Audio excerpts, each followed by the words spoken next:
El número de científicos que se encuentran trabajando en los laboratorios de todo el mundo es mayor que la suma de todos los que han existido a lo largo de la historia. El 90% de los investigadores que ha conocido la civilización humana se encuentran en activo. El siglo XX experimentó una expansión sin precedentes en la actividad científica. Una expansión que sigue acelerándose cada vez más y que en apenas 100 años ha transformado completamente nuestra sociedad, nuestra economía, nuestra política y nuestra forma de relacionarnos con el planeta en que habitamos. Es imposible entender el presente sin tener en cuenta lo que la ciencia y la tecnología han puesto al alcance de nuestra mano.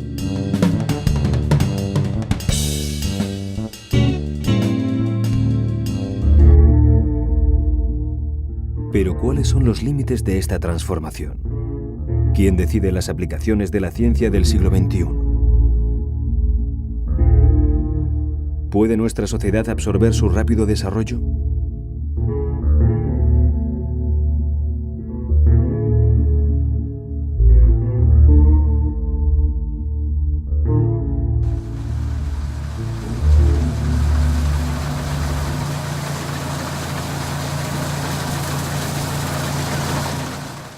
La población mundial ha pasado en un siglo de 1.500 a 6.300 millones de habitantes. Dentro de poco seremos 5 veces más numerosos que hace 100 años gracias a que nos alimentamos mejor, a que los sistemas de transporte han eliminado el tiempo y la distancia y a que hemos conquistado condiciones sanitarias capaces de erradicar las epidemias. Vivimos más y mejor arropados por la tecnología que nos rodea. Una tecnología que ha avanzado vertiginosamente a partir del conocimiento alcanzado en disciplinas como la física, la química y la biología.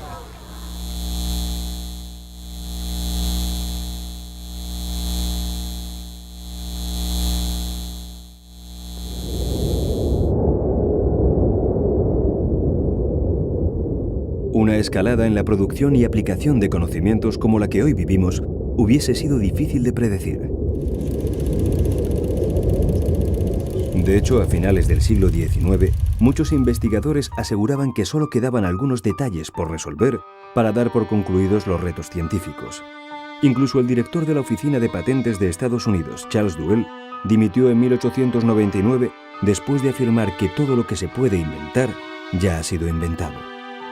Tan solo un año más tarde, a las puertas del siglo XX, el mundo comenzaba a cambiar a un ritmo insospechado.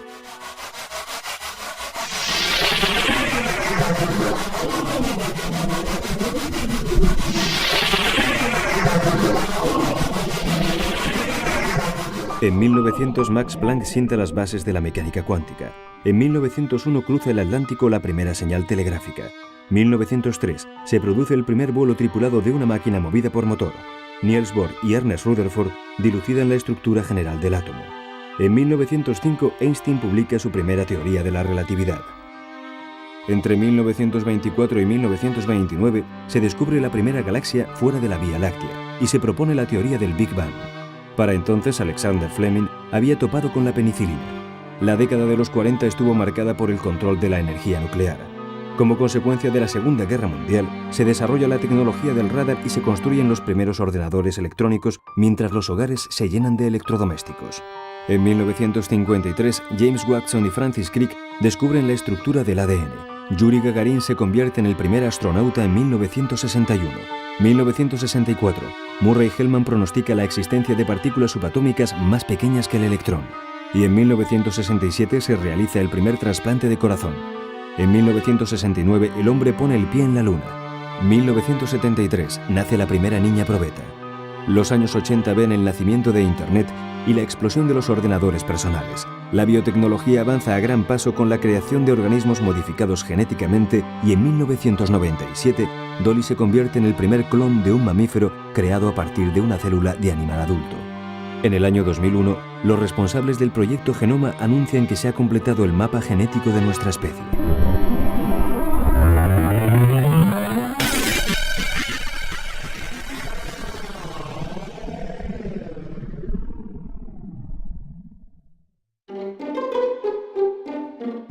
Si los propios científicos hace poco más de 100 años dudaban de que el mundo fuese a cambiar de una forma tan profunda, el trabajo de algunos artistas arriesgaba más en sus predicciones.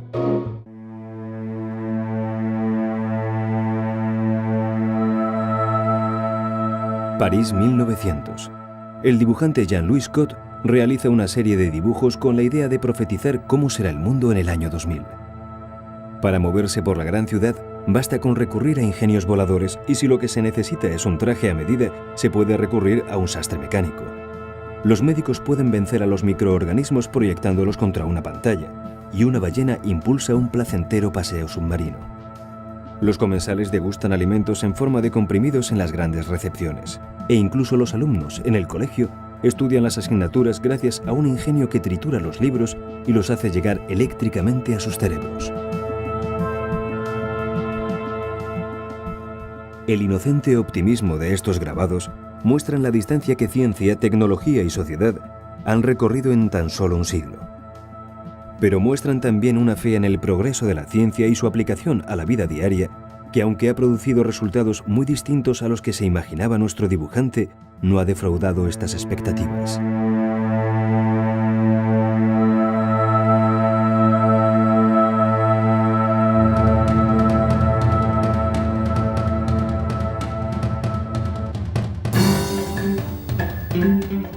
Se calcula que hoy, a comienzos del siglo XXI, la producción de conocimiento se duplica a una velocidad de vértigo.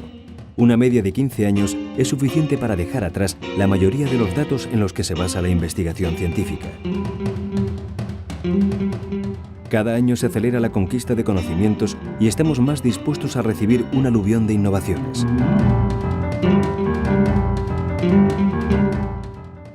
Por ejemplo, el teléfono necesitó más de 50 años entre su invención y su aplicación.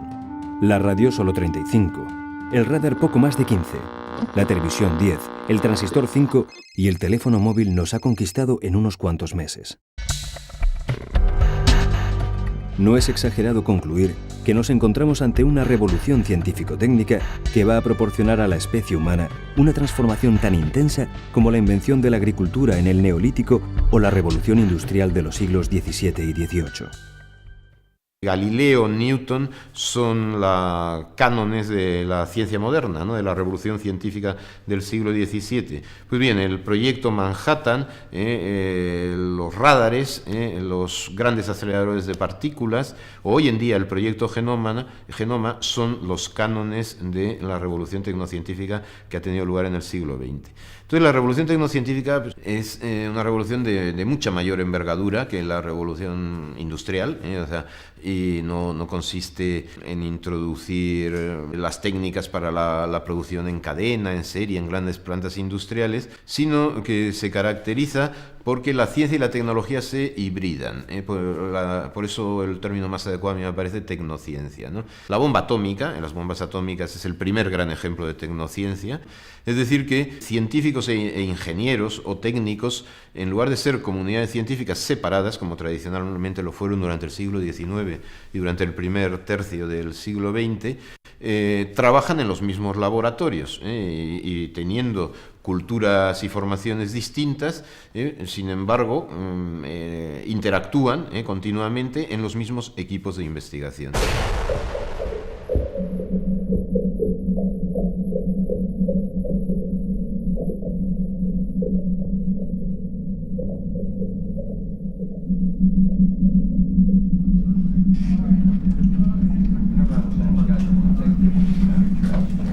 Esta revolución tecnocientífica ha sido posible gracias a que por primera vez en la historia se han unido gigantescos medios tecnológicos con los últimos descubrimientos de la ciencia teórica.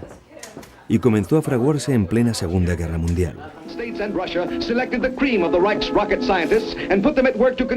Los físicos que habían desarrollado la mecánica cuántica estaban seguros de que la nueva física, combinada con la teoría de la relatividad de Einstein, permitía la fisión atómica. La ciencia alemana y la aliada competían por partir núcleos de uranio y controlar una reacción en cadena capaz de provocar efectos devastadores. Cuando en 1941 Estados Unidos entró en guerra, un oficial del Cuerpo de Ingenieros, el coronel Grubbs, se puso al frente de la respuesta nuclear, el llamado Proyecto Manhattan.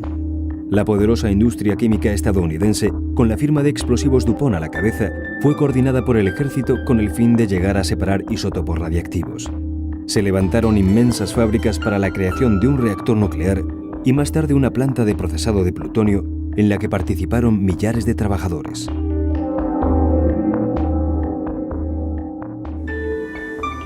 La costosa empresa contaba con el apoyo de algunos de los físicos más eminentes del momento. Niels Bohr, Enrico Fermi y Richard Feynman, entre otros, aconsejaban a Robert Oppenheimer, a quien habían encomendado todas las labores orientadas a construir las bombas. La intención de Oppenheimer y de los físicos del proyecto no era la de dirigir los ataques contra poblaciones civiles. Pero el 6 de agosto de 1945, el bombardero Enola Gay, cargado con una bomba de uranio, provocó una explosión equivalente a 13.000 toneladas de TNT en el centro de la ciudad de Hiroshima.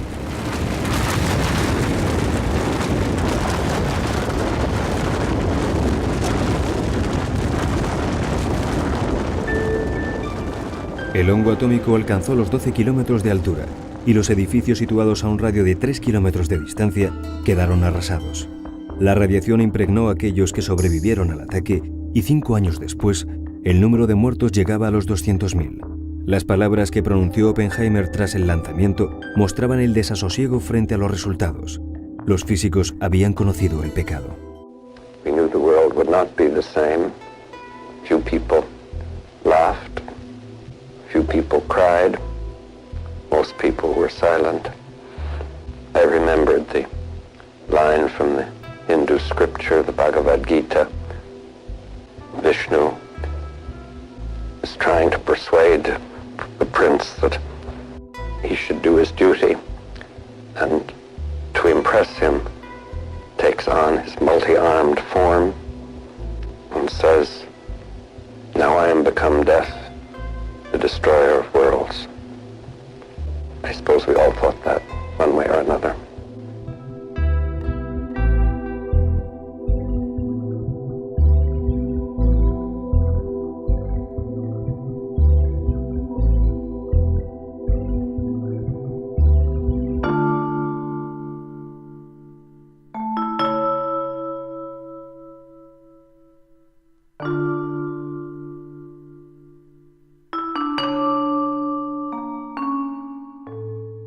Albert Einstein solía decir que la ciencia es la cosa más objetiva que puede llegar a conocer el hombre, pero que al perseguirse como una meta, al convertirse en un fin, es algo tan subjetivo y condicionado socialmente como cualquier otro aspecto de la actividad humana.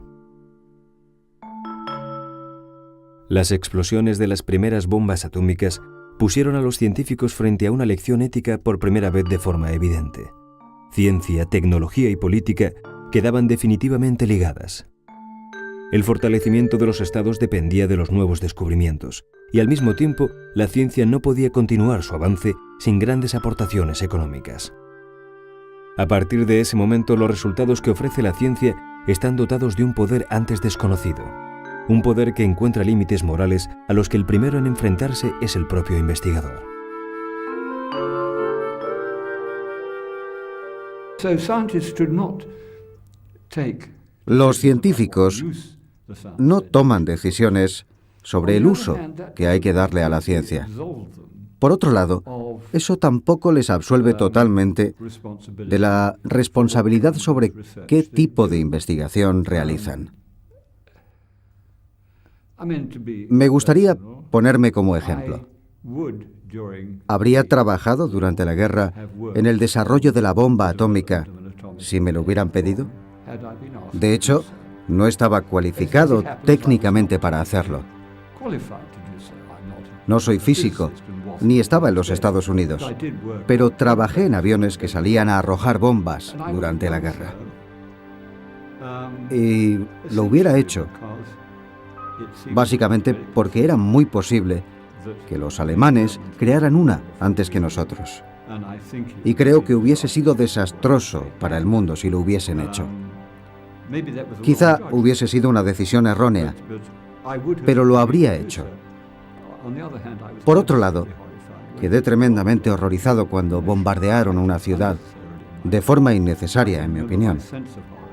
Recuerdo mi sensación de espanto cuando ocurrió. Por eso hay cosas en las que no estaría dispuesto a trabajar. No trabajaría en armamento biológico. Creo que es excesivamente peligroso, mucho más peligroso de lo que cree la gente que lo financia. No estaría dispuesto a pasarme la vida haciendo mejoras en armamento biológico. Es complicado, pero son decisiones morales, individuales y difíciles.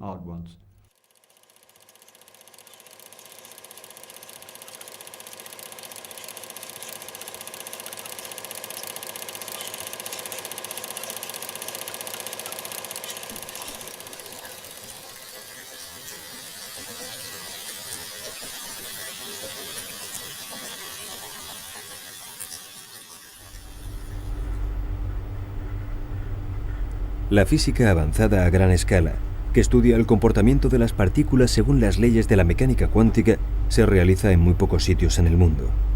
Tras la Segunda Guerra Mundial, el conocimiento del mundo subatómico comenzó a marcar diferencias en el equilibrio político. El prestigio de esta ciencia fue tal que los físicos de las llamadas altas energías no tuvieron problemas en obtener los recursos económicos que necesitaban. Y no eran recursos pequeños, especialmente en lo que se refiere a la construcción de grandes aceleradores de partículas.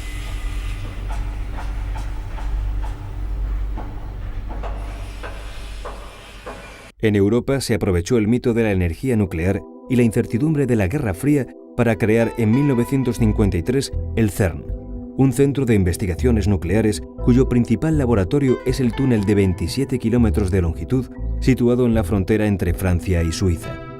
Es el mayor construido hasta la fecha y durante más de 10 años albergó el LEP, un acelerador con el que Europa le arrebató a Estados Unidos el liderato en la carrera de inversiones que perseguían dar caza a las partículas anunciadas por la física teórica.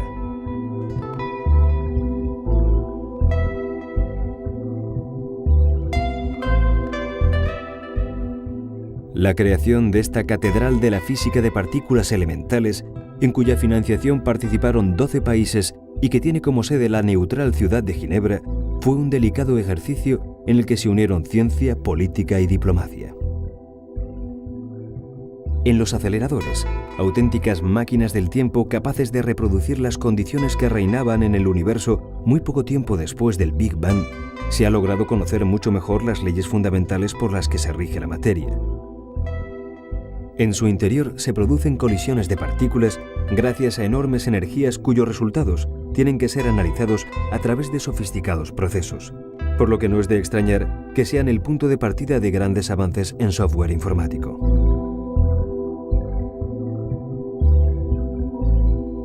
Pero con el final de la Guerra Fría empezaron a surgir dudas sobre la necesidad de seguir apoyando estas grandes instalaciones cuyos inmensos costes son asumidos con el dinero público y que se encuentran fuera del alcance de la empresa privada. Hoy la física de altas energías se encuentra en plena crisis.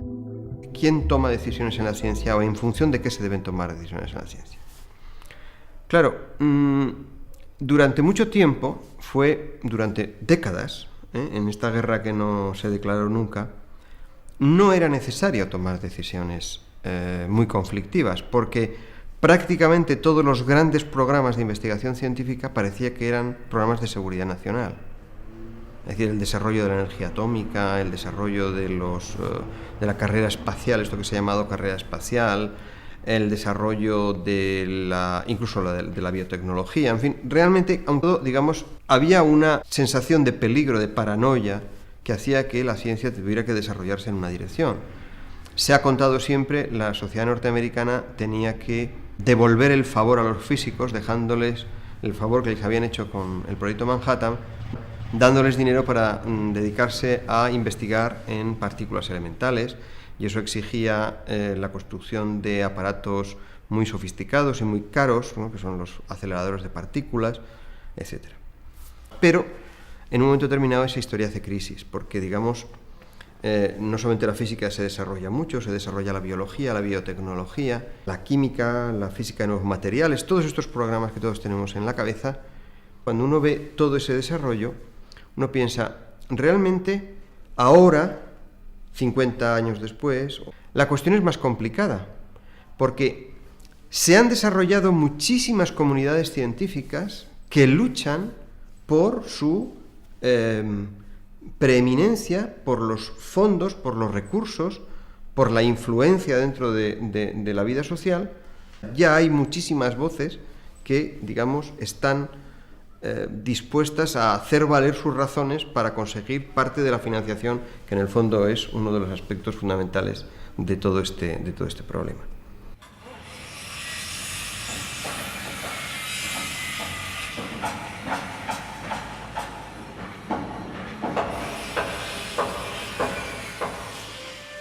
Ahora, en el interior del CERN, se está construyendo el LHC, un acelerador mucho más potente que entrará en funcionamiento en el 2006 y con el cual se pretende profundizar mucho más en la estructura de lo muy pequeño.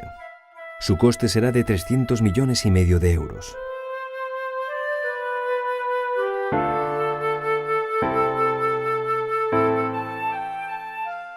Muchos políticos ya no encuentran útil este tipo de inversiones. Opinan que el conocimiento que no hayamos alcanzado todavía puede esperar. Por esta razón, en 1993, el Congreso estadounidense decidió, tras varios años de desarrollo y estudios, desechar la construcción del SSC, un acelerador mucho mayor que cualquiera de los anteriores gracias a su túnel de 67 kilómetros, y que realmente habría supuesto una revolución en el estudio del mundo subatómico. Pero el proyecto suponía un desembolso de 6.000 millones de dólares.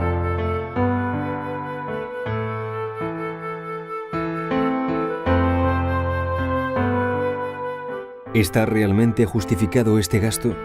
Actualmente se argumenta que los beneficios en forma de retornos tecnológicos que surgirán de las futuras investigaciones son una razón suficiente para realizar estas empresas. Estos retornos tecnológicos, que parten de la investigación básica para llegar al gran público, han sido constantes en la segunda mitad del siglo XX. Unos retornos que han beneficiado la economía de los países promotores de la investigación básica. De esta forma, por ejemplo, la industria del microprocesador en Noruega llegó a ser líder mundial gracias a su colaboración con el CERN.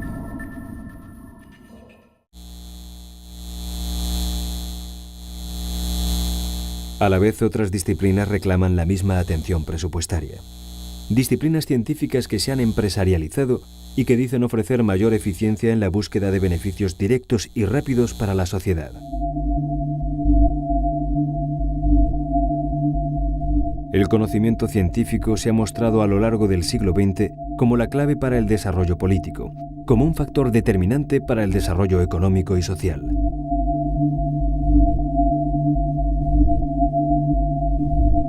Un conocimiento que hoy se ve obligado a competir por los grandes desembolsos que necesita la investigación básica. Inevitablemente, porque el dinero suele venir del erario público.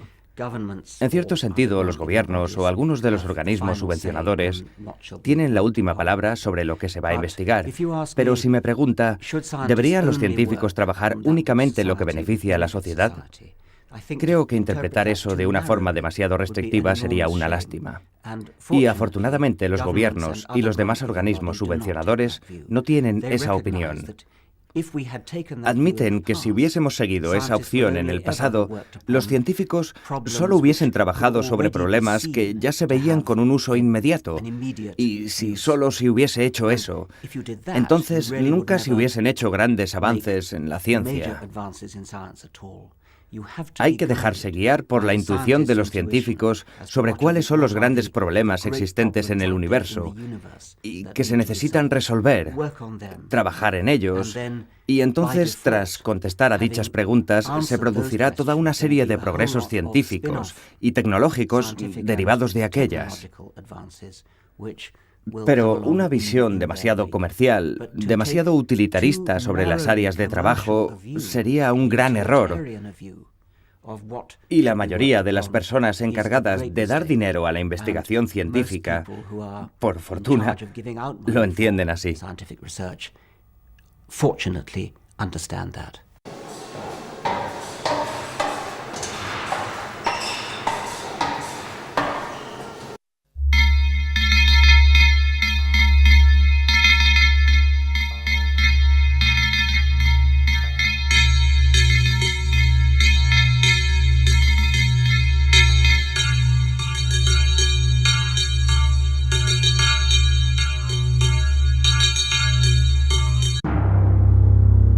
¿Cuál es el tamaño del universo? Si tuvo un principio, ¿tendrá un final? ¿Cómo nacen y cómo mueren las galaxias y las estrellas? ¿Podremos alcanzar otros sistemas planetarios? Y más importante aún, ¿hay vida en algún otro punto del cosmos? Los mismos interrogantes que se ha planteado el hombre desde que miró por primera vez al cielo continúan vigentes. Son preguntas que no buscan otra aplicación práctica que la de satisfacer nuestras ansias de saber cómo es el universo que nos rodea. Pero ahora contamos con instrumentos mucho más poderosos que nuestros simples ojos. De hecho, resolver los misterios del cosmos exige telescopios cada vez más grandes, sofisticados y caros, como el Gran Telescopio de Canarias. Con sus 10 metros de diámetro y su avanzada tecnología, será el mejor instrumento para estudiar todo tipo de fenómenos. Un instrumento que nos ayudará a comprender el funcionamiento del universo. Detectar los objetos de menor luminosidad como planetas extrasolares y estrellas marrones. Conocer mejor los procesos de formación estelar y la evolución de los conjuntos de materia fría. Analizar las composiciones químicas de cuerpos muy lejanos o determinar la masa de los objetos compactos como los agujeros negros.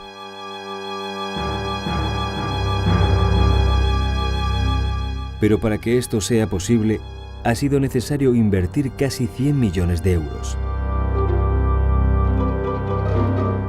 Su espejo primario ha sido minuciosamente diseñado.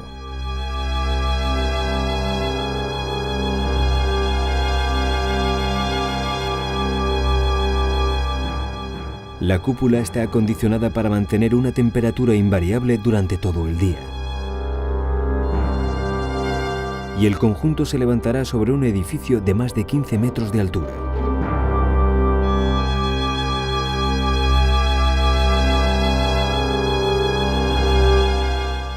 Sin embargo, esta gigantesca y sofisticada obra, que intenta aproximarnos a los secretos del cosmos, también tiene puestos los pies en la Tierra. El Instituto Astrofísico de Canarias es el único de los grandes organismos astronómicos que cuenta con una oficina dedicada exclusivamente a los retornos tecnológicos que parten de sus investigaciones. Y gracias a los importantes avances que ha realizado en los procesos de detección, se ha podido elaborar un prototipo de gafas para los invidentes. Sin olvidar el impulso que supondrá el nuevo telescopio para la industria local o los acuerdos con firmas internacionales que garanticen que el flujo de conocimiento y el del capital necesario para conseguirlo discurran en paralelo. La búsqueda de este conocimiento tiene obligatoriamente que encontrar un equilibrio entre su coste y el rendimiento que pueda producir, aunque sea de forma indirecta. La integración de estos procesos en la economía de los países del primer mundo resulta fundamental para no perder el acelerado tren del avance tecnológico. De hecho, parte de la curiosidad humana tendrá que confiar en que los modernos telescopios espaciales continúen siendo un medio de poder y de prestigio para poder obtener respuestas.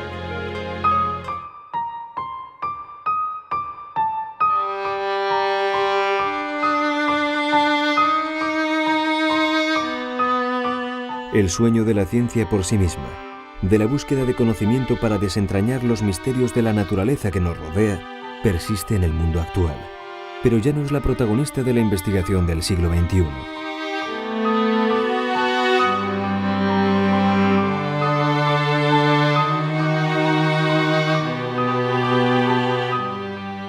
Isaac Newton, en su obra Philosophia Naturalis Principia Mathematica, selló la revolución científica del siglo XVII con la impronta de un acercamiento heroico a la naturaleza. Pretendía encontrar leyes para todo e igualaba ciencia con razón. Debía ser imparcial, desinteresada, una deducción de las causas a partir de los efectos. La ciencia no radicaba en sus descubrimientos puntuales. Su método, el método científico, era la llave del universo.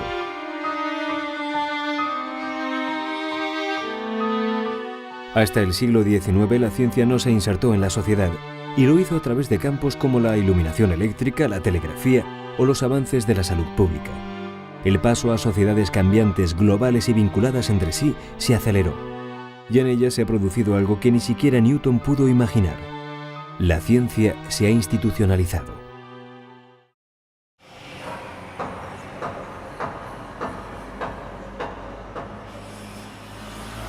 Ya no es una actividad de pioneros. Los científicos se han convertido en reputados profesionales y los nuevos descubrimientos no pueden ser llevados a cabo por un solo individuo.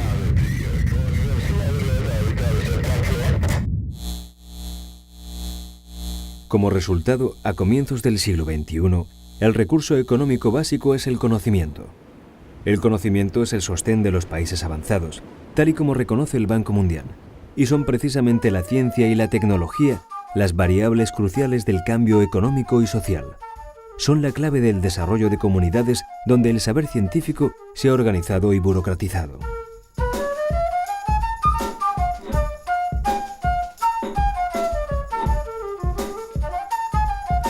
Los rostros de los científicos más importantes se han plasmado en los billetes de todo el mundo. Una manera de reconocer a los artífices del mundo de hoy y el valor de una labor que ha transformado nuestra vida. Quedémonos con un dato. La mitad del Producto Interior Bruto de los países de la Organización para la Cooperación y el Desarrollo se basa en la producción y distribución de conocimiento. Estados Unidos, por ejemplo, tiene más trabajadores produciendo y distribuyendo conocimiento que creando y moviendo mercancías físicas.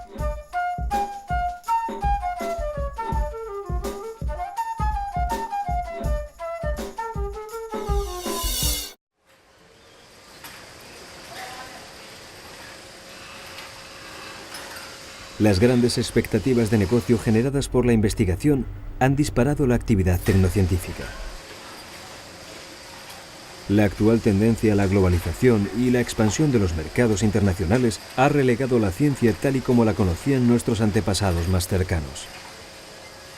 Ahora la tecnociencia adquiere formas empresariales y se encuentra profundamente insertada en el mercado.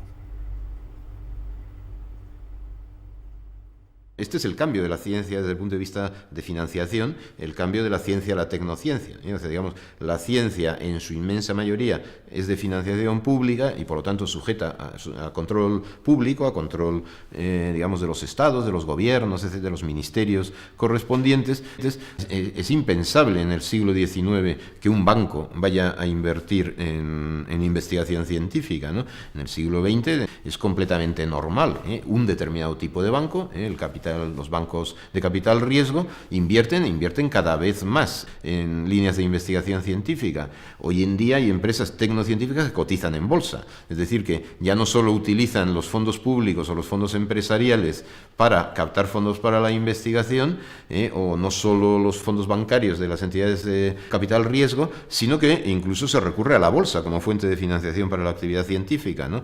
La tecnociencia desde los años 80 ya es al 50% de financiación privada y hoy en día ya está en el 70% en Estados Unidos de financiación privada, de empresas de I+D. Entonces, claro, los empresarios de I+D también controlan la investigación científica y no solo la controlan los gobiernos, pero los criterios de control de la investigación científica y los criterios de valoración que aplican las empresas de I+D son muy distintos. Digamos, estas empresas pues piden patentes y patentes rentables, piden innovación, piden efectivamente que se genere conocimiento aplicable, patentable, difundible en el mercado, tienen otros criterios de valoración.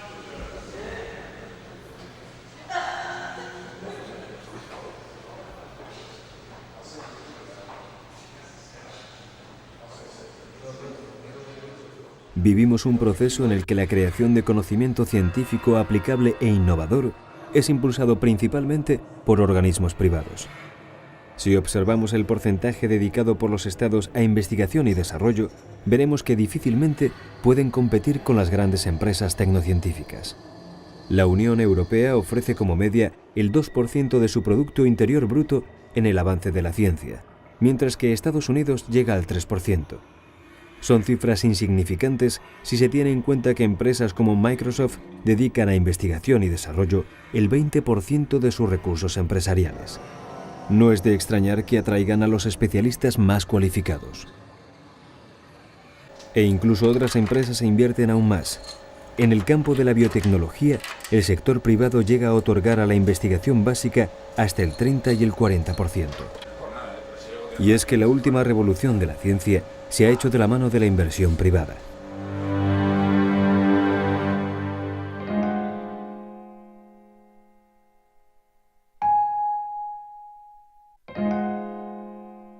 Estas bacterias fueron los primeros organismos modificados genéticamente gracias a genes extraños a ellas. Fue en 1973. Había nacido la ingeniería genética.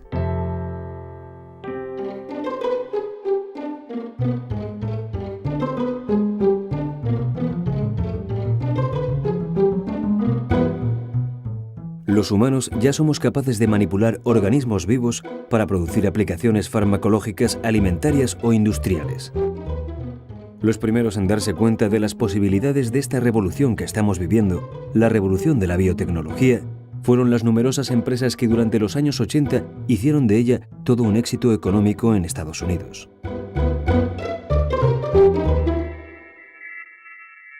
Y para conseguirlo reclutaron a los científicos más brillantes en busca de productos que hicieran recuperar la inversión. La ingeniería genética permite sustituir un segmento de ADN de una célula a otra. Al resultado de este proceso se le denomina transgénico y es posible gracias al uso del ADN recombinante. De hecho, los productos farmacéuticos obtenidos por ADN recombinante están desde hace años en las farmacias, mientras que los alimentos transgénicos comienzan a llegar a los mercados y a la alimentación de los animales de nuestras granjas.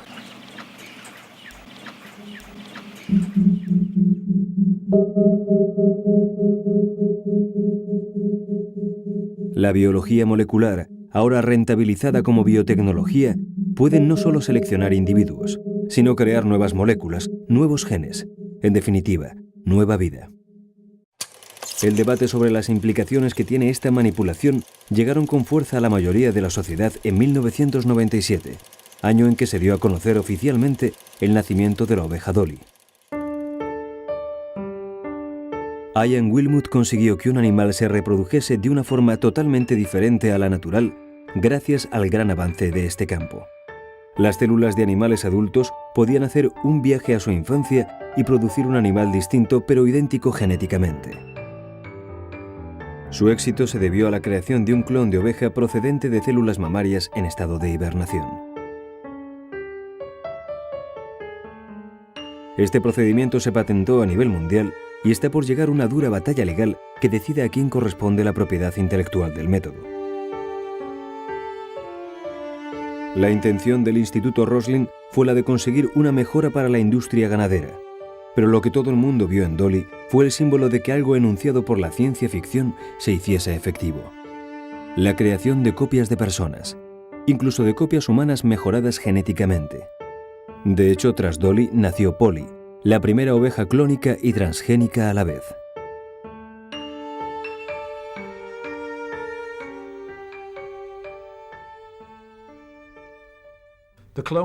En lo que se refiere a la clonación, cuando comenzamos el proyecto en 1990, si hubiésemos dicho que nuestro objetivo era crear un clon de un animal adulto, la gente se hubiese reído, porque en ese momento se consideraba que era totalmente imposible. Por lo tanto, creo que lo que podemos esperar, lo que debemos pedir a los científicos, son investigaciones muy ambiciosas, porque no tenemos idea en un principio de lo que se puede conseguir. Pero de igual modo no tenemos muy claro cómo va a ser la aplicación de la ciencia. Porque al mismo tiempo que accedemos a las tecnologías, la gente cambia de opinión en relación a cómo deberían aplicarse. Y en muchos casos, tecnologías muy diferentes provenientes de distintas áreas pueden unirse de una forma que no se puede predecir. Pero creo que es en este punto en el que la sociedad debería tener su papel. La sociedad debería decidir cómo se utilizan las diferentes tecnologías. Y la clonación es un ejemplo perfecto. Gracias a la clonación se pueden producir copias genéticamente idénticas de animales para que produzcan carne de mejor calidad o más leche. Se puede utilizar para producir células humanas para tratar enfermedades de origen genético. Se puede utilizar para hacer copias genéticamente idénticas de personas. Y creo que nuestra responsabilidad como biólogos es explicar esto a la gente. Explicárselo a los gobiernos. Y entonces será realmente la sociedad quien decida. De acuerdo, sí, creemos que esta aplicación es la adecuada, pero no queremos de ningún modo esta otra. Este es el punto en el que la sociedad debe tener su influencia, en el uso de la ciencia más que en qué tipo de investigación se realiza.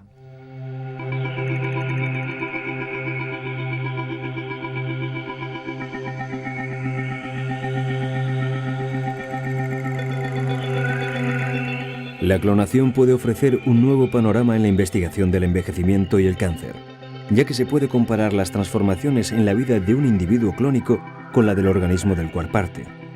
Pero abre nuevas incógnitas en torno a la patente de seres vivos y especialmente si se trata de seres humanos.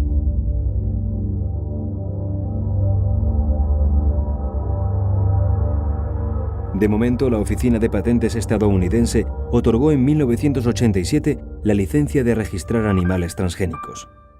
El primero fue un ratón que portaba un gen humano que produce cáncer y que desarrolló la enfermedad 2 meses después. Y al mismo tiempo, la misma oficina prohibió la patente de seres humanos modificados genéticamente en virtud de una enmienda antiesclavista de la Constitución que niega la posibilidad de poseer seres humanos. Para algunos, estas patentes no son más que una protección legal transitoria. Pero resulta inevitable que el mundo asista asombrado a las enormes posibilidades abiertas por la manipulación de la vida y a la aparición de organismos nuevos, no como fruto de la evolución, sino como consecuencia de operaciones de laboratorio.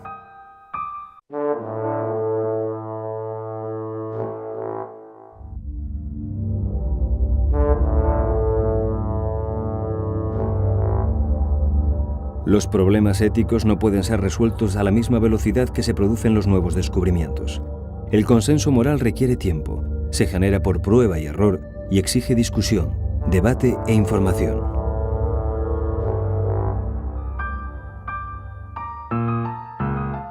Desde la UNESCO se ha hecho un esfuerzo para intentar evitar que las sustancias naturales pasen a convertirse en propiedad privada. Un esfuerzo que encuentra límites en el secretismo de algunas empresas farmacéuticas que protegen la información que han producido sus inversiones. Y es que identificar y encontrar utilidad a cada uno de los genes que forman la herencia que a lo largo de la evolución hemos recibido puede ser un trabajo útil, pero es un trabajo costoso.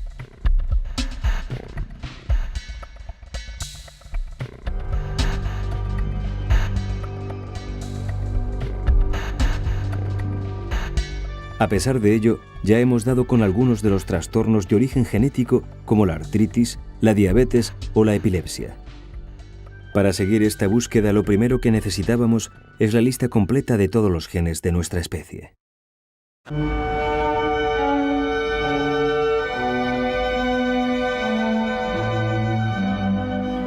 Ese fue el propósito del gran reto de la biología de finales del siglo XX, el proyecto Genoma Humano. El desciframiento de lo que se ha dado en llamar las instrucciones para hacer un ser vivo. Codificar el conjunto de genes que hacen que seamos personas.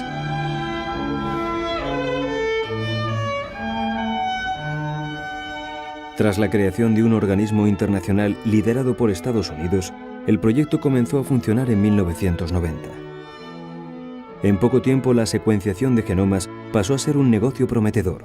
Y prueba de ello es que Craig Venter, uno de los biólogos que inicialmente formó parte del organismo público destinado a cartografiar nuestros genes, creó en 1998 la empresa Celera Genomics, tras descubrir un sistema para descifrar rápidamente nuestro código. Craig Venter puso a trabajar 300 ordenadores al unísono hacia una meta científica que sería imposible alcanzar sin el apoyo de la tecnología. Sus resultados fueron tan notables que se forzó la unión del proyecto público y privado. Ante el mundo, el número de genes secuenciados alcanzaba los 30.000, y ante el mercado, la cotización en bolsa de la empresa de Craig Venter se disparó. La carrera ahora consiste en saber para qué sirve cada gen y a continuación, si es posible, patentarlo. De hecho, la patente de estos conocimientos y su utilización ha sido la gran polémica que acompañó a este proyecto desde el principio. ¿Debe ser este conocimiento un patrimonio de nuestra especie accesible a todos? ¿O se debe premiar el descubrimiento de la utilidad de un gen y permitir su uso únicamente a las empresas investigadoras? Aquí, en esta gelatinosa masa de ADN dentro de este tubo de ensayo, se encuentra la información necesaria para activar los resortes de la vida, capaces de convertirnos en algo tan complejo y contradictorio como es nuestra especie. La esencia de la vida, la memoria que recoge miles de millones de años de evolución.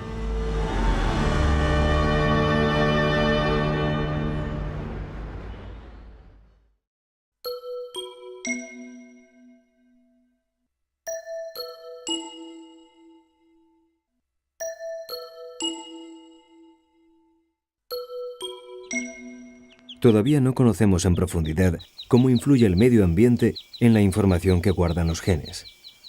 En muchos casos no sabemos cómo puede variar durante el transcurso de nuestras vidas la tendencia a padecer determinada enfermedad o a desarrollar determinado talento.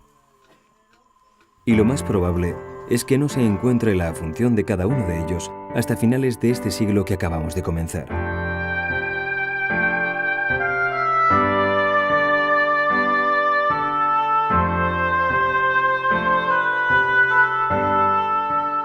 Pero cada vez está más cerca el momento en que los beneficios de los análisis genéticos estén incorporados a nuestra vida cotidiana.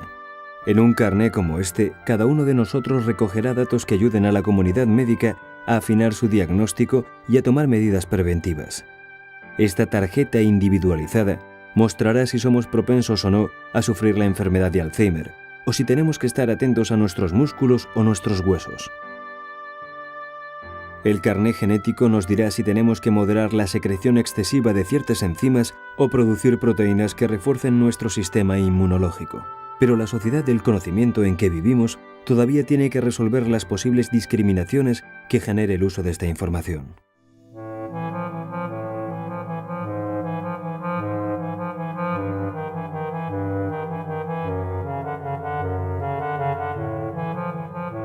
En 1994, una pareja esperaba un nuevo nacimiento. Como uno de los hijos anteriores estaba afectado por fibrosis quística, la compañía que se hacía cargo de su tratamiento pidió un análisis genético para averiguar si el futuro niño sufriría el mismo trastorno. Como el resultado fue positivo, la compañía formuló su deseo de renegociar los servicios que ofrecía a la familia.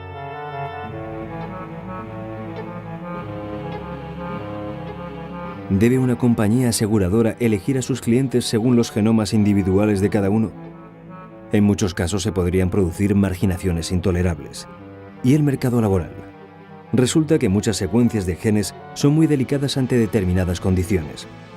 Condiciones ambientales que rodean y definen algunos puestos de trabajo.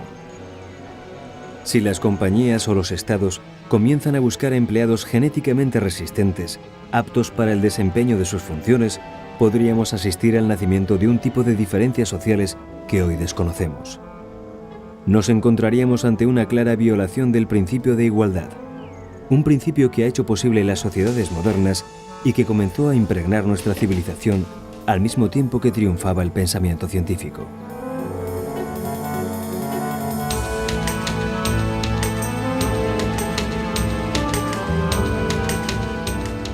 El siglo XX transformó la investigación científica y sus aplicaciones. En los últimos 100 años, la ciencia ha pasado de querer comprender el mundo a querer transformarlo. Y hemos dado pasos de gigante para alcanzar una nueva visión del universo que nos rodea, apoyados por los beneficios económicos que han producido estos descubrimientos.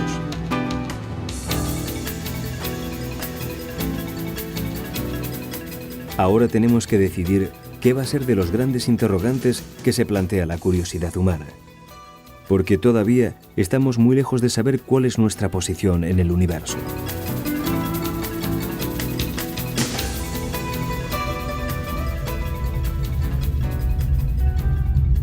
En 1900 la visión del cosmos se restringía a la Vía Láctea. Los astros se movían de acuerdo con las leyes de Newton. La fuente de energía de las estrellas era un misterio, y el cosmos quedaba limitado por la luz visible.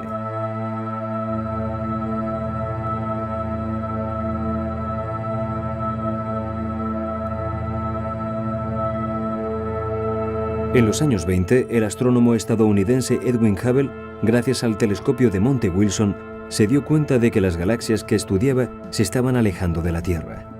Realizó mediciones sobre la velocidad a la que se producía este viaje y pudo deducir que cuanto más lejanas se encuentran de nuestro planeta, su velocidad es mayor.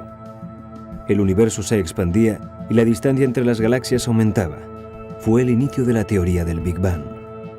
Los físicos dedujeron que en el pasado tenían que haber estado concentradas en un punto de masa y energía casi infinita.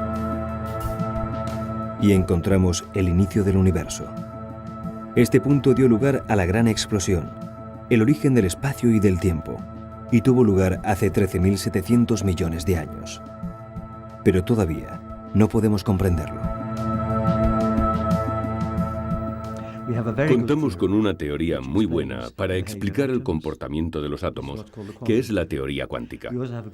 También tenemos una teoría excelente para explicar la gravedad, que desarrolló Einstein, pero carecemos de una teoría que combine la gravedad y la cuántica.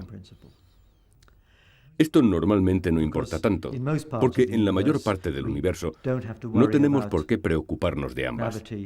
La gravedad es importante en los objetos grandes como los planetas y las estrellas, mientras la cuántica se aplica en los átomos, donde la gravedad carece de valor. Pero si imaginas el principio del universo, cuando algo tan pesado como una estrella estaba comprimido en un simple átomo, entonces hay que pensar en la gravedad y al mismo tiempo en la cuántica. Y no tenemos ninguna teoría que combine ambos fenómenos.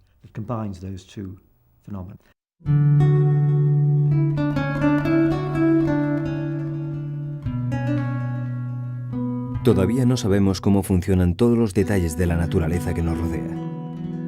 No podemos hacer compatibles las teorías de Einstein con la cuántica, las teorías que han transformado nuestra visión de la vida y del universo, y que son la base del desarrollo de toda la ciencia y la tecnología de hoy. La ciencia, a medida que avanza, transforma el mundo y se encuentra con nuevos retos que no sabemos si podremos superar. En 1996, el periodista científico John Horgan publicó un libro titulado El fin de la ciencia, en el que planteaba una inquietante cuestión. ¿Ha terminado ya la gran era de los descubrimientos científicos? Probablemente tardará mucho en llegar una teoría que cambie radicalmente nuestra visión de la naturaleza, como sucedió con las teorías de la evolución y de la relatividad. La impresión de Horgan es que los grandes marcos teóricos han sido ya firmemente establecidos. Está llegando a su fin la búsqueda primordial del conocimiento del universo y de nuestro lugar en él. Creo que puede que de alguna forma algunas de las teorías comiencen a estar fijas, pero es una parte muy pequeña de todo el área potencial del conocimiento. Por eso creo que todavía hay muchas cosas que aprender de la ciencia. Y estoy pensando en la aplicación de conocimientos. Creo que hay muchos más beneficios que van a provenir de la investigación de los que hemos tenido en el pasado, porque todavía queda mucho por aprender. En biología, Nos encontramos empezando a comprender cómo funciona todo. Estamos comenzando a entender cómo los genes determinan a los organismos, pero pretender que lo conocemos completamente no tiene sentido. Y no creo que sea una cuestión únicamente de rellenar detalles. ¿Y el funcionamiento del cerebro? Vamos, si no conocemos los aspectos fundamentales todavía. Creo que va a haber un momento de cambio en la historia de la humanidad en este planeta. Porque hasta ahora hemos descubierto la actividad de las estrellas, el sistema solar, los orígenes del universo, biología celular, ADN, el mecanismo de la herencia, la inmunología, física de partículas, teoría de supercuerdas, etc. Pero ¿cómo estos conocimientos actúan en nuestras cabezas para llegar a realizar este tipo de descubrimientos? Eso no tenemos ni idea de cómo se produce. En otras palabras, no sabemos cómo funciona el cerebro.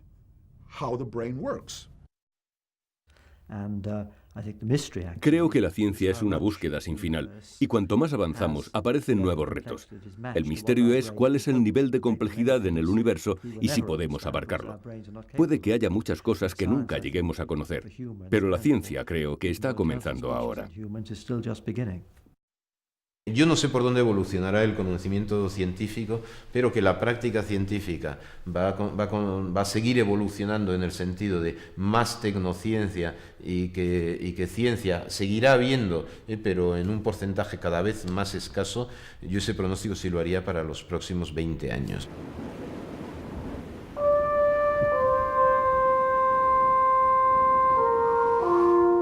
La ciencia tal y como la hemos conocido durante los últimos 100 años está cambiando.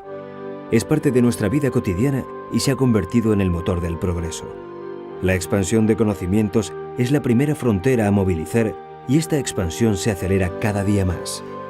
En este camino nos encontraremos frente a nuevas sorpresas y también frente a nuevos problemas.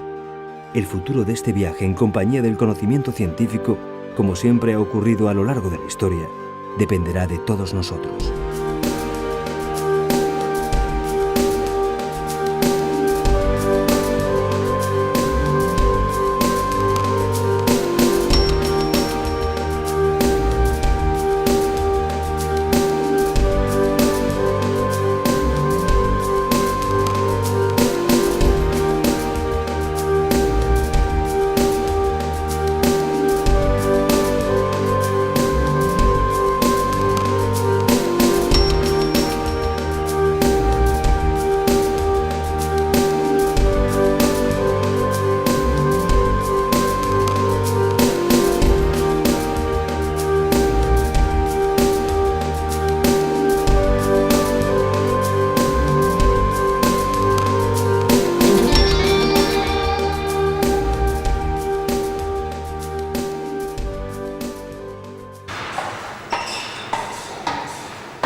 ¿Cuál es el tamaño del universo? Si tuvo un principio, ¿tendrá un final? ¿Cómo nacen y cómo mueren las galaxias y las estrellas? ¿Podremos alcanzar otros sistemas planetarios? Y más importante aún, ¿hay vida en algún otro punto del cosmos? Los mismos interrogantes que se ha planteado el hombre desde que miró por primera vez al cielo continúan vigentes. Son preguntas que no buscan otra aplicación práctica que la de satisfacer nuestras ansias de saber cómo es el universo que nos rodea. Pero ahora contamos con instrumentos mucho más poderosos que nuestros simples ojos. De hecho, resolver los misterios del cosmos exige telescopios cada vez más grandes, sofisticados y caros, como el Gran Telescopio de Canarias. Con sus 10 metros de diámetro y su avanzada tecnología, será el mejor instrumento para estudiar todo tipo de fenómenos. Un instrumento que nos ayudará a comprender el funcionamiento del universo. Detectar los objetos de menor luminosidad como planetas extrasolares y estrellas marrones.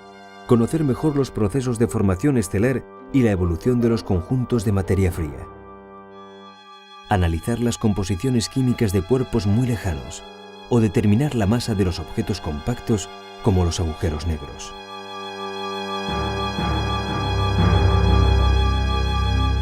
Pero para que esto sea posible, ha sido necesario invertir casi 100 millones de euros. Su espejo primario ha sido minuciosamente diseñado.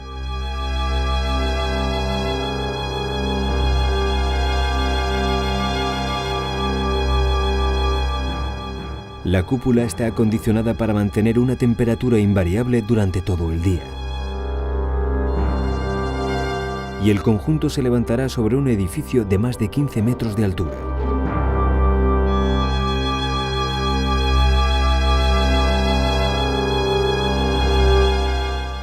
Sin embargo, esta gigantesca y sofisticada obra, que intenta aproximarnos a los secretos del cosmos, también tiene puestos los pies en la Tierra. El Instituto Astrofísico de Canarias es el único de los grandes organismos astronómicos que cuenta con una oficina dedicada exclusivamente a los retornos tecnológicos que parten de sus investigaciones. Y gracias a los importantes avances que ha realizado en los procesos de detección, se ha podido elaborar un prototipo de gafas para los De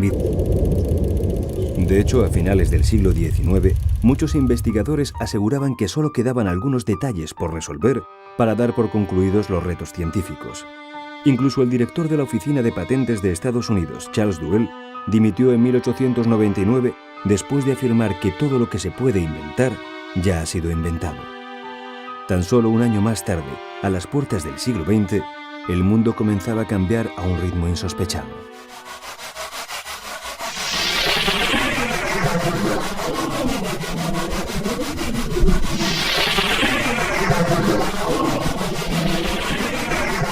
En 1900 Max Planck sienta las bases de la mecánica cuántica.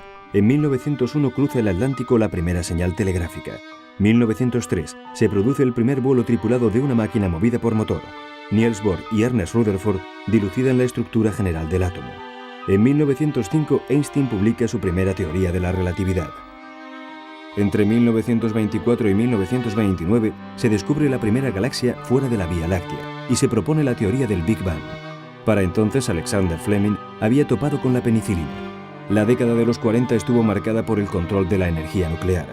Como consecuencia de la Segunda Guerra Mundial, se desarrolla la tecnología del radar y se construyen los primeros ordenadores electrónicos mientras los hogares se llenan de electrodomésticos. En 1953, James Watson y Francis Crick descubren la estructura del ADN. Yuri Gagarin se convierte en el primer astronauta en 1961. 1964, Murray Gell-Mann pronostica la existencia de partículas subatómicas más pequeñas que el electrón. Y en 1967 se realiza el primer trasplante de corazón.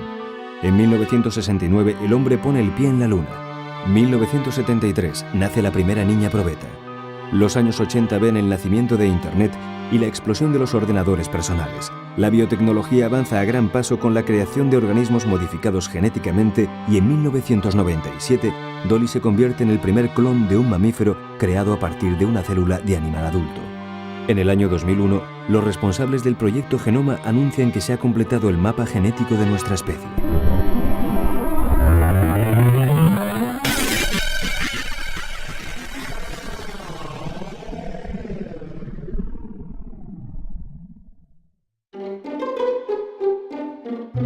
Si los propios científicos hace poco más de 100 años dudaban de que el mundo fuese a cambiar de una forma tan profunda, el trabajo de algunos artistas arriesgaba más en sus predicciones.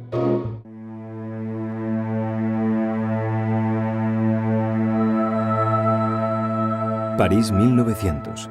El dibujante Jean-Louis Scott realiza una serie de dibujos con la idea de profetizar cómo será el mundo en el año 2000. Para moverse por la gran ciudad, basta con recurrir a ingenios voladores y si lo que se dibujante Jean-Louis Scott realiza una serie de dibujos con la idea de profetizar cómo será el mundo en el año 2000. Para moverse por la gran ciudad, basta con recurrir a ingenios voladores y si lo que se necesita es un traje a medida, se puede recurrir a un sastre mecánico. Los médicos pueden vencer a los microorganismos proyectándolos contra una pantalla y una ballena impulsa un placentero paseo submarino.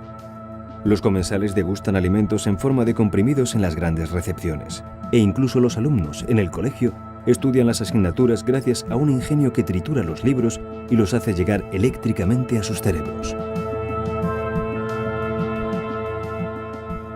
El inocente optimismo de estos grabados muestran la distancia que ciencia, tecnología y sociedad han recorrido en tan solo un siglo. Pero muestran también una fe en el progreso de la ciencia y su aplicación a la vida diaria, que aunque ha producido resultados muy distintos a los que se imaginaba nuestro dibujante, no ha defraudado estas expectativas.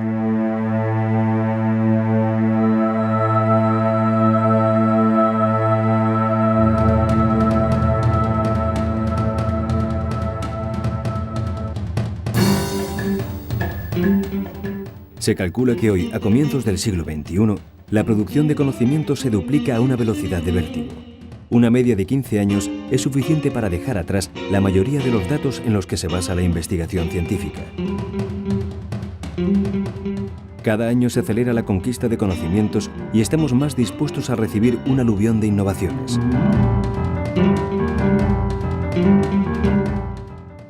Por ejemplo, el teléfono necesitó más de 50 años entre su invención y su aplicación.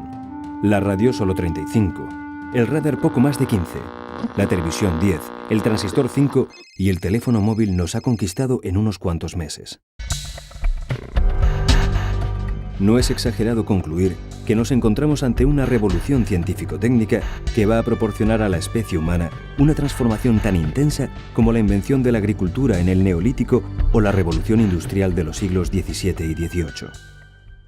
Galileo, Newton son los cánones de la ciencia moderna, ¿no? De la revolución científica del siglo XVII. Pues bien, el proyecto Manhattan, los rádares, los grandes aceleradores de partículas, hoy en día el proyecto Genoma son los cánones de la revolución tecnocientífica que ha tenido lugar en el siglo XX.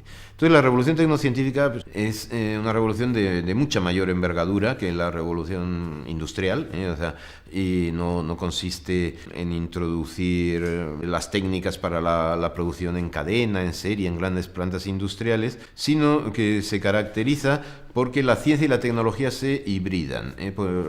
Por eso el término más adecuado a mí me parece tecnología. El desarrollo de incluso de la biotecnología, en fin, realmente, aunque digamos, había una sensación de peligro, de paranoia, que hacía que la ciencia tuviera que desarrollarse en una dirección.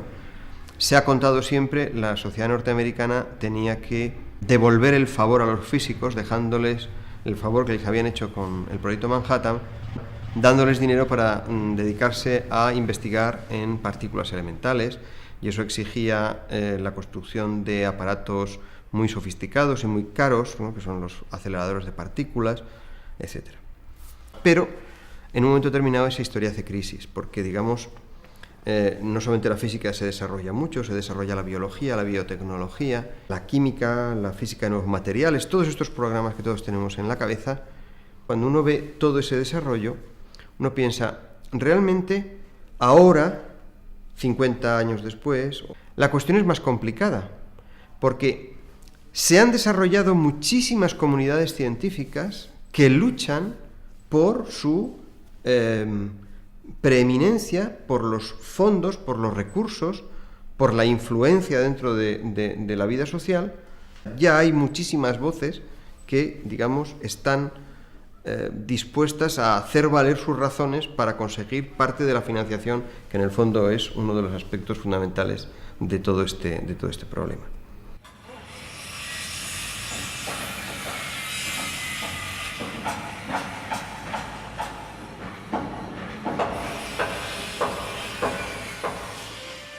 Ahora en el interior del CERN se está construyendo el LHC, un acelerador mucho más potente que entrará en funcionamiento en el 2006 y con el cual se pretende profundizar mucho más en la estructura de lo muy pequeño.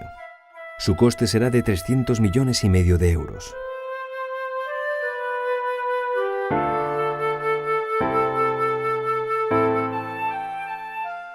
Muchos políticos ya no encuentran útil este tipo de inversiones. Opinan que el conocimiento que no hayamos alcanzado todavía puede esperar. Por esta razón, en 1993, el Congreso estadounidense decidió, tras varios años de desarrollo y estudios, desechar la construcción del SSC, un acelerador mucho mayor que cualquiera de los anteriores gracias a su túnel de 67 kilómetros, y que realmente habría supuesto una revolución en el estudio del mundo subatómico. Pero el proyecto suponía un desembolso de 6.000 millones de dólares.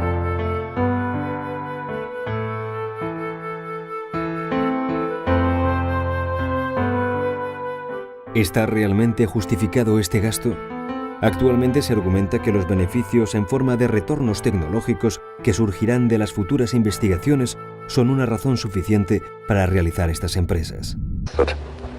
He should do his duty, and to impress him, takes on his multi-armed form and says, "Now I am become death, the destroyer of worlds."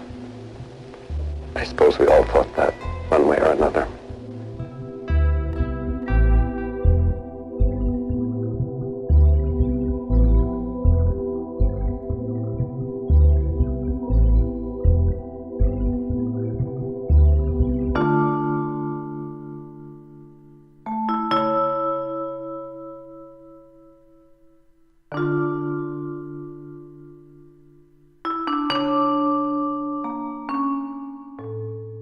Albert Einstein solía decir que la ciencia es la cosa más objetiva que puede llegar a conocer el hombre, pero que al perseguirse como una meta, al convertirse en un fin, es algo tan subjetivo y condicionado socialmente como cualquier otro aspecto de la actividad humana. Las explosiones de las primeras bombas atómicas pusieron a los científicos frente a una lección ética por primera vez de forma evidente. Ciencia, tecnología y política quedaban definitivamente ligadas. El fortalecimiento de los estados dependía de los nuevos descubrimientos, y al mismo tiempo la ciencia no podía continuar su avance sin grandes aportaciones económicas. A partir de ese momento, los resultados que ofrece la ciencia están dotados de un poder antes desconocido, un poder que encuentra límites morales a los que el primero en enfrentarse es el propio investigador.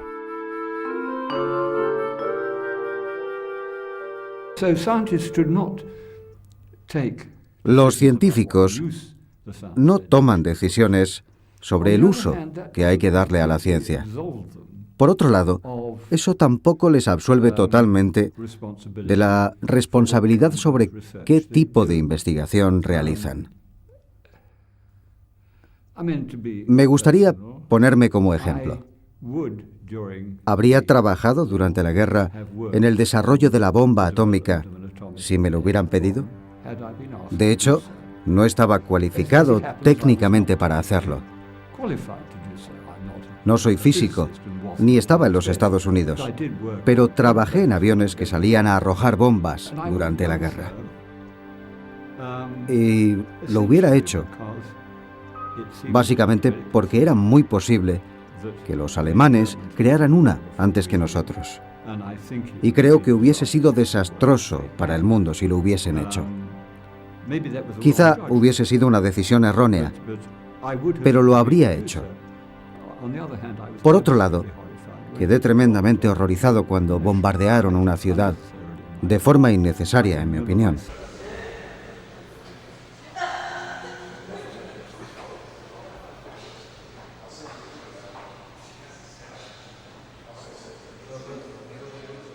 Vivimos un proceso en el que la creación de conocimiento científico aplicable e innovador es impulsado principalmente por organismos privados. Si observamos el porcentaje dedicado por los estados a investigación y desarrollo, veremos que difícilmente pueden competir con las grandes empresas tecnocientíficas. La Unión Europea ofrece como media el 2% de su Producto Interior Bruto en el avance de la ciencia, mientras que Estados Unidos llega al 3%. Son cifras insignificantes si se tiene en cuenta que empresas como Microsoft dedican a investigación y desarrollo el 20% de sus recursos empresariales. No es de extrañar que atraigan a los especialistas más cualificados. E incluso otras empresas invierten aún más. En el campo de la biotecnología, el sector privado llega a otorgar a la investigación básica hasta el 30 y el 40%. Y es que la última revolución de la ciencia se ha hecho de la mano de la inversión privada.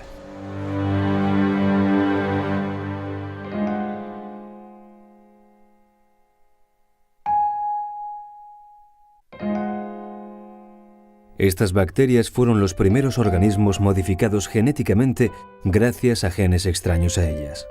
Fue en 1973. Había nacido la ingeniería genética.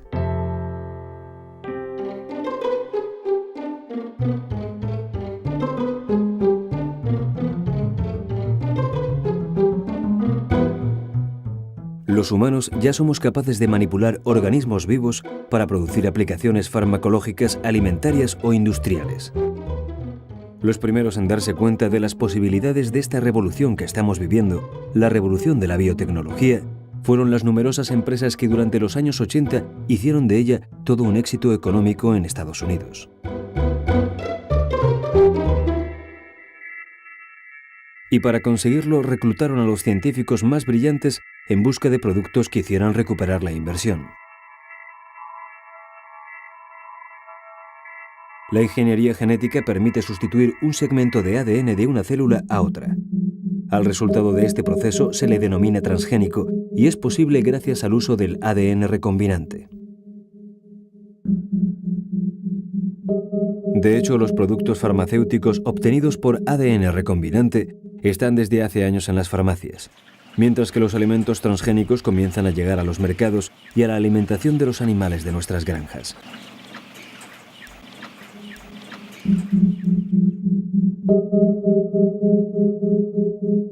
Y la explosión de los ordenadores personales. La biotecnología avanza a gran paso con la creación de organismos modificados genéticamente y en 1997 Dolly se convierte en el primer clon de un mamífero creado a partir de una célula de animal adulto. En el año 2001, los responsables del proyecto Genoma anuncian que se ha completado el mapa genético de nuestra especie.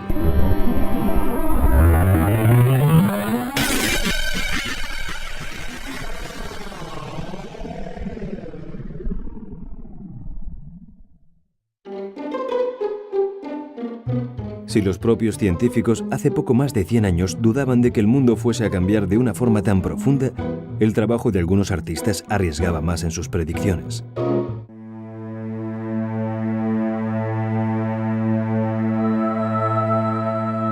París 1900.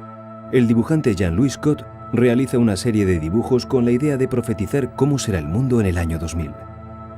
Para moverse por la gran ciudad, basta con recurrir a ingenios voladores y si lo que se necesita es un traje a medida, se puede recurrir a un sastre mecánico.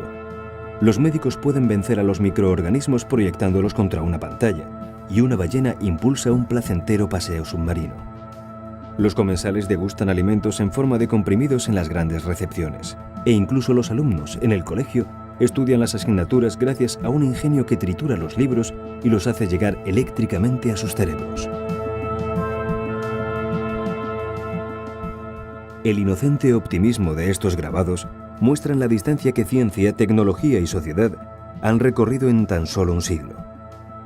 Pero muestran también una fe en el progreso de la ciencia y su aplicación a la vida diaria, que aunque ha producido resultados muy distintos a los que se imaginaba nuestro dibujante, no ha defraudado estas expectativas.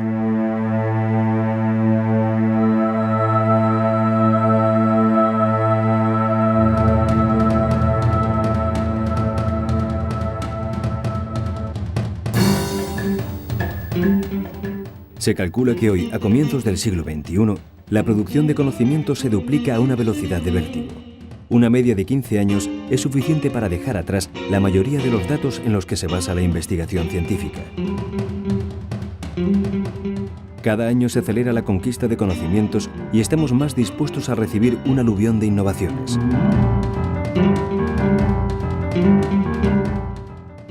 Por ejemplo, el teléfono necesitó más de 50 años entre su invención y su aplicación. La radio solo 35, el radar poco más de 15, la televisión 10, el transistor 5 y el teléfono móvil nos ha conquistado en unos cuantos meses. No es exagerado concluir que nos encontramos ante una revolución científico-técnica que va a proporcionar a la especie humana una transformación. Y lo hubiera hecho. Básicamente porque era muy posible que los alemanes crearan una antes que nosotros. Y creo que hubiese sido desastroso para el mundo si lo hubiesen hecho. Quizá hubiese sido una decisión errónea, pero lo habría hecho. Por otro lado, quedé tremendamente horrorizado cuando bombardearon una ciudad, de forma innecesaria, en mi opinión. Recuerdo mi sensación de espanto cuando ocurrió. Por eso hay cosas en las que no estaría dispuesto a trabajar. No trabajaría en armamento biológico. Creo que es excesivamente peligroso, mucho más peligroso de lo que cree la gente que lo financia. No estaría dispuesto a pasarme la vida haciendo mejoras en armamento biológico. Es complicado, pero son decisiones morales, individuales y difíciles.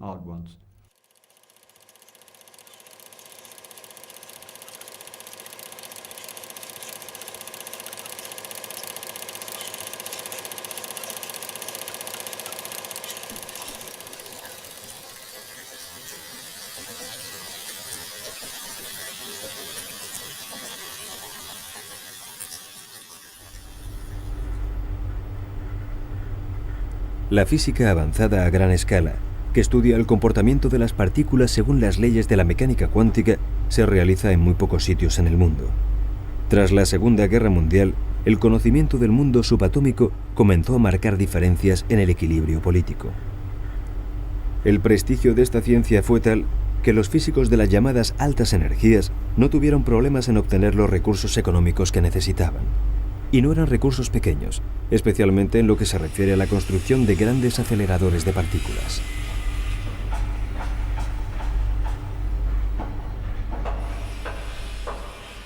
En Europa se aprovechó el mito de la energía nuclear y la incertidumbre de la Guerra Fría para crear en 1953 el CERN, un centro de investigaciones nucleares cuyo principal laboratorio es el túnel de 27 kilómetros de longitud situado en la frontera entre Francia y Suiza. Es el mayor construido hasta la fecha y durante más de 10 años albergó el LEP, un acelerador con el que Europa le arrebató a Estados Unidos el liderato en la carrera de inversiones que perseguían dar caza a las partículas anunciadas por la física teórica.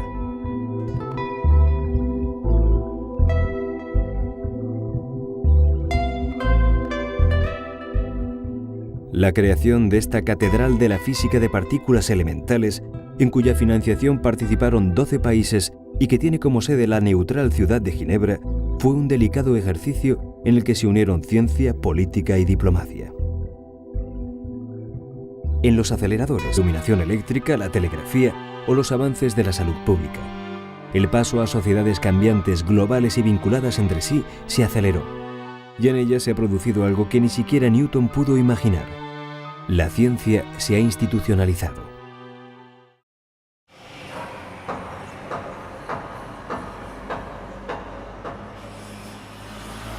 Ya no es una actividad de pioneros. Los científicos se han convertido en reputados profesionales y los nuevos descubrimientos no pueden ser llevados a cabo por un solo individuo.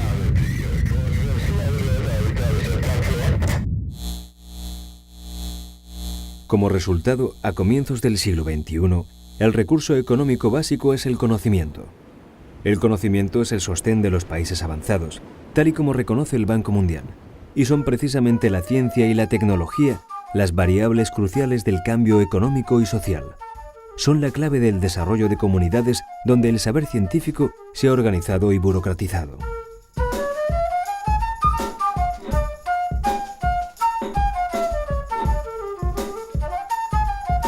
Los rostros de los científicos más importantes se han plasmado en los billetes de todo el mundo. Una manera de reconocer a los artífices del mundo de hoy y el valor de una labor que ha transformado nuestra vida. Quedémonos con un dato. La mitad del Producto Interior Bruto de los países de la Organización para la Cooperación y el Desarrollo se basa en la producción y distribución de conocimiento. Estados Unidos, por ejemplo, tiene más trabajadores produciendo y distribuyendo conocimiento que creando y moviendo mercancías físicas.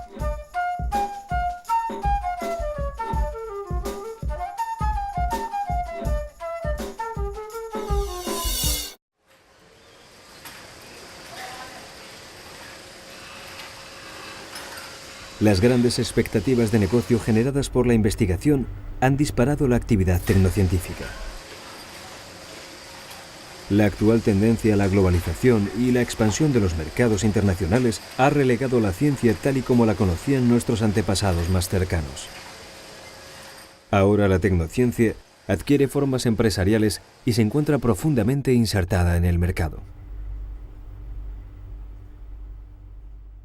Este es el cambio de la ciencia desde el punto de vista de financiación, el cambio de la ciencia a la tecnociencia. O sea, digamos, la ciencia en su inmensa mayoría es de financiación pública y por lo tanto sujeta a control público, a control, digamos, de los estados, de los gobiernos, de los ministerios correspondientes. Entonces, es impensable en el siglo XIX que un banco vaya a invertir en investigación científica, ¿no? En el siglo XX es completamente normal, un determinado tipo de banco, los bancos de capital riesgo invierten cada vez más en líneas de investigación científica. Fundamental para no perder el acelerado tren del avance tecnológico.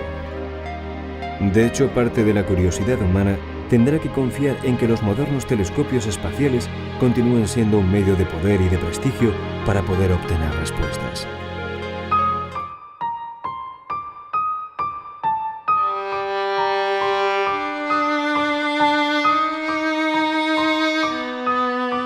El sueño de la ciencia por sí misma, de la búsqueda de conocimiento para desentrañar los misterios de la naturaleza que nos rodea, persiste en el mundo actual, pero ya no es la protagonista de la investigación del siglo XXI.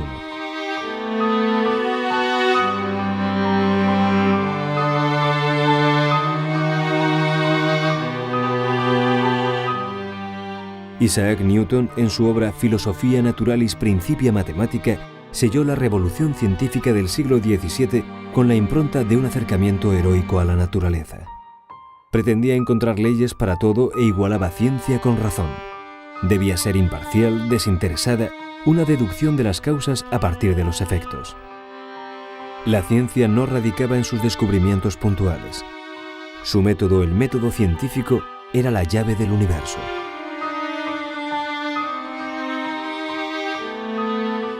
Hasta el siglo XIX la ciencia no se insertó en la sociedad y lo hizo a través de campos como la iluminación eléctrica, la telegrafía o los avances de la salud pública. El paso a sociedades cambiantes, globales y vinculadas entre sí se aceleró, y en ellas se ha producido algo que ni siquiera Newton pudo imaginar. La ciencia se ha institucionalizado.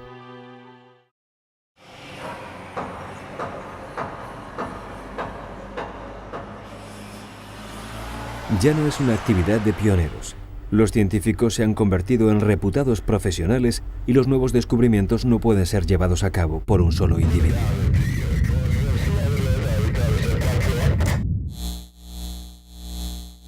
Como resultado, a comienzos del siglo XXI, el recurso económico básico es el conocimiento. El conocimiento es el sostén de los países avanzados, tal y como reconoce el Banco Mundial, y son precisamente la ciencia y la tecnología las variables cruciales del cambio económico y social. Son la clave del desarrollo de comunidades donde el saber científico se ha organizado y burocratizado.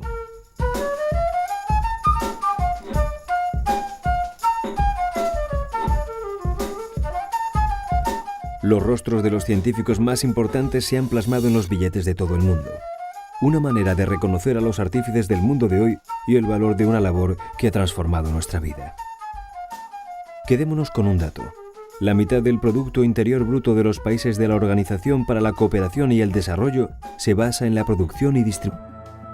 Pero muestran también una fe en el progreso de la ciencia y su aplicación a la vida diaria, que aunque ha producido resultados muy distintos a los que se imaginaba nuestro dibujante, no ha defraudado estas expectativas.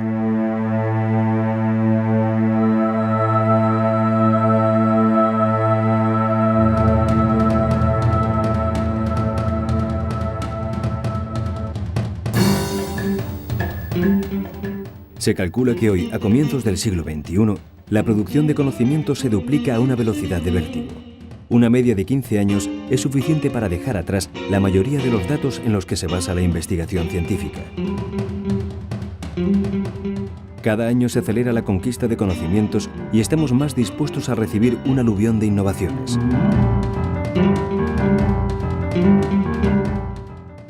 Por ejemplo, el teléfono necesitó más de 50 años entre su invención y su aplicación.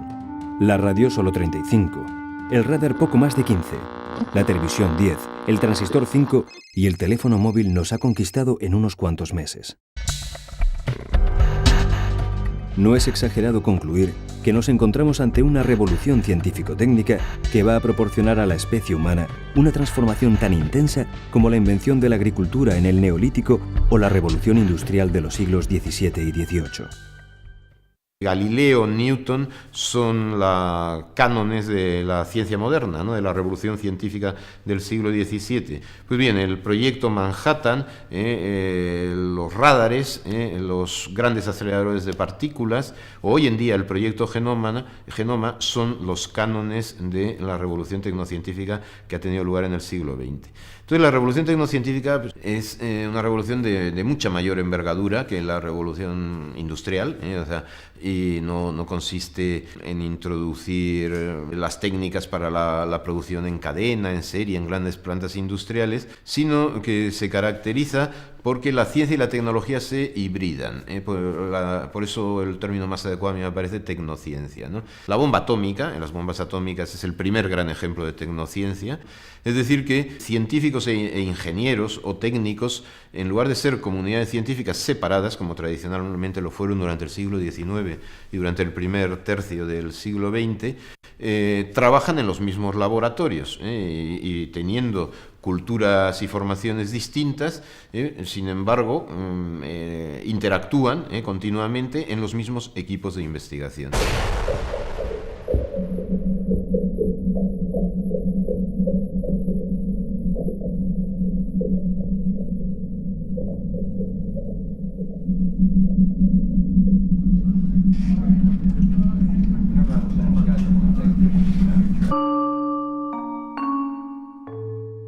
Albert Einstein solía decir que la ciencia es la cosa más objetiva que puede llegar a conocer el hombre, pero que al perseguirse como una meta, al convertirse en un fin, es algo tan subjetivo y condicionado socialmente como cualquier otro aspecto de la actividad humana.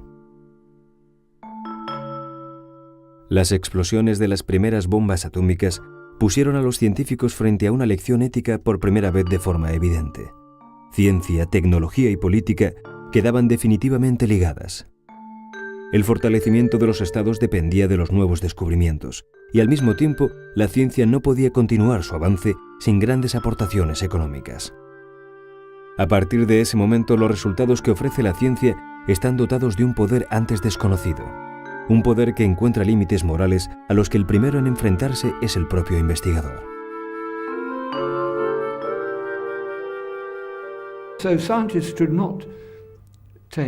Los científicos no toman decisiones sobre el uso que hay que darle a la ciencia. Por otro lado, eso tampoco les absuelve totalmente de la responsabilidad sobre qué tipo de investigación realizan. Me gustaría ponerme como ejemplo. Habría trabajado durante la guerra en el desarrollo de la bomba atómica si me lo hubieran pedido. De hecho, no estaba cualificado técnicamente para hacerlo. No soy físico, ni estaba en los Estados Unidos, pero trabajé en aviones que salían a arrojar bombas durante la guerra. Y lo hubiera hecho, básicamente porque era muy posible que los alemanes crearan una antes que nosotros. Y creo que hubiese sido desastroso para el mundo si lo hubiesen hecho. Quizá hubiese sido una decisión errónea, pero lo habría hecho. Por otro lado, quedé tremendamente horrorizado cuando bombardearon una ciudad, de forma innecesaria, en mi opinión. Recuerdo mi sensación de espanto cuando ocurrió. Por eso hay cosas en las que no estaría dispuesto a trabajar. No trabajaría en armamento biológico. Creo que es excesivamente peligroso, mucho más peligroso de lo que cree la gente que lo financia. No estaría dispuesto a pasarme la vida haciendo mejoras en armamento biológico. Es complicado, pero son decisiones morales, individuales y difíciles.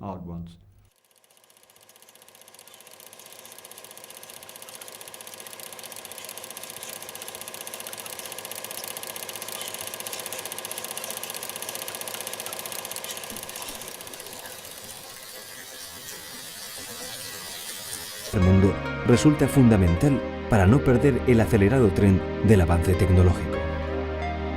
De hecho, parte de la curiosidad humana tendrá que confiar en que los modernos telescopios espaciales continúen siendo un medio de poder y de prestigio para poder obtener respuestas.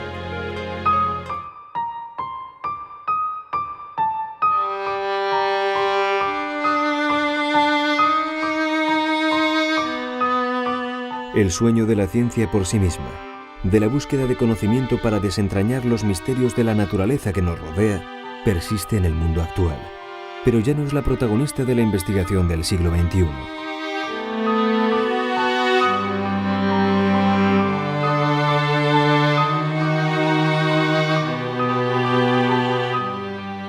Isaac Newton, en su obra Philosophia Naturalis Principia Mathematica, selló la revolución científica del siglo XVII con la impronta de un acercamiento heroico a la naturaleza.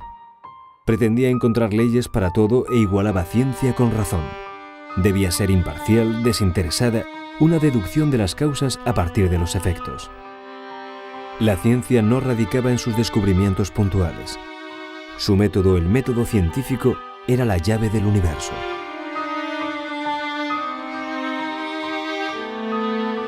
Hasta el siglo XIX la ciencia no se insertó en la sociedad y lo hizo a través de campos como la iluminación eléctrica, la telegrafía o los avances de la salud pública. El paso a sociedades cambiantes, globales y vinculadas entre sí se aceleró, y en ellas se ha producido algo que ni siquiera Newton pudo imaginar. La ciencia se ha institucionalizado.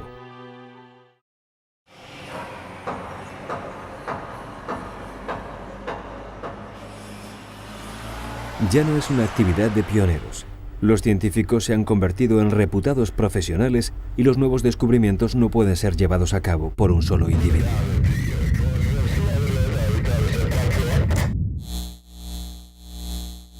Como resultado, a comienzos del siglo XXI, el recurso económico básico es el conocimiento. El conocimiento es el sostén de los países avanzados, tal y como reconoce el Banco Mundial, y son precisamente la ciencia y la tecnología las variables cruciales del cambio económico y social. Son la clave del desarrollo de comunidades donde el saber científico se ha organizado y burocratizado.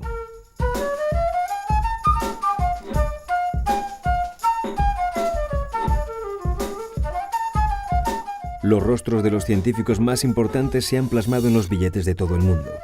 Una manera de reconocer a los artífices del mundo de hoy y el valor de una labor que ha transformado nuestra vida.